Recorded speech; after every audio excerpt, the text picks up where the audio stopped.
மீனவர்கள் எதிர்ப்பு தெரிவிப்பதற்கு முதலைத்தீவுக்கு படகுகளில் வந்திருந்தனர்.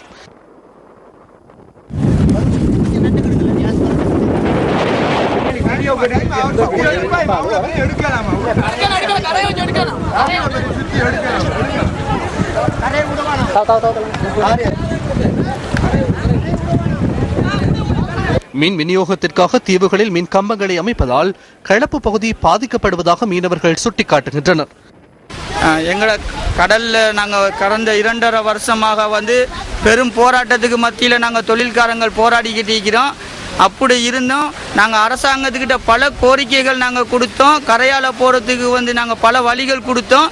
எங்களுக்கு எதிர்ப்பாக இன்னமும் அவங்க வேலை செய்யறதுக்கு தான் செஞ்சிருக்கிறாங்க.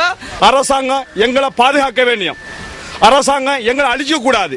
நாங்கள் எங்களை பாதுகாக்க தான் கேட்கிறோம். நாங்கள் இந்த கரண்டுக்கு எதிர்ப்பு இல்லை. இந்த கரண்டை வெளியே கொண்டு போறதால நாங்கள் சந்தோஷப்படுறோம். நாங்களும் பின்னுக்க வரோம். எங்களை கடலால கொண்டு போறதால எங்களோட உயிர்கள் ஆபத்து. இதன் காரணமாக அவர்கள் புத்தளம் களப்பு பகுதியில் முதலைத்தீவிலிருந்து எதிர்ப்பு நடவடிக்கையில் ஈடுபட்டனர். இந்த சந்தர்ப்பத்தில் கடற்படைக்கு சொந்தமான படகுகளும் அங்கு வந்திருந்தமை எமது கேமராக்களில் பதிவாகி இருந்தன. முதலைத்தீவுக்கு சென்ற மீனவர்களை அங்கிருந்து வெளியேற்றுவதற்கு கடற்படையினர் அவர்களுடன் கலந்துரையாடினர்.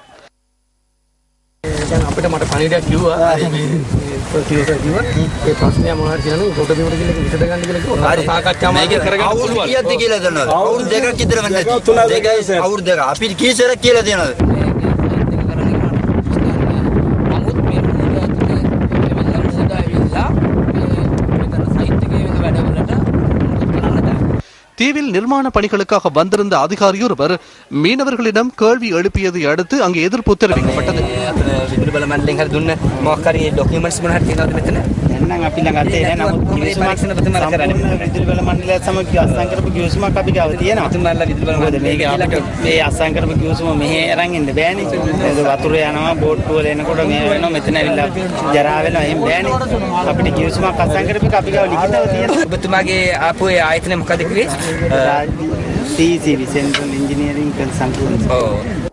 முதலைத்தீவில் எதிர்ப்பு நடவடிக்கையில் ஈடுபட்டிருந்த மீனவர்கள் பின்னர் அங்கிருந்து வந்தனர்.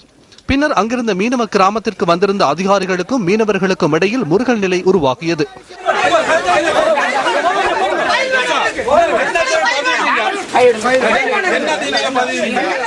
பின்னர் அங்கிருந்த அதிகாரி ஒருவர் தாம் அந்த விடயம் தொடர்பில் தெளிவுபடுத்தினார்.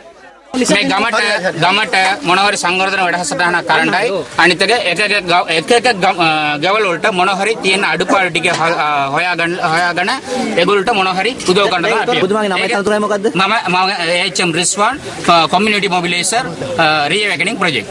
எதிர்ப்பில் ஈடுபட்ட மீனவர்களை சந்திப்பதற்கு புத்தளம் மேயர் கே பாய்ஸ் அங்கு வந்தார்.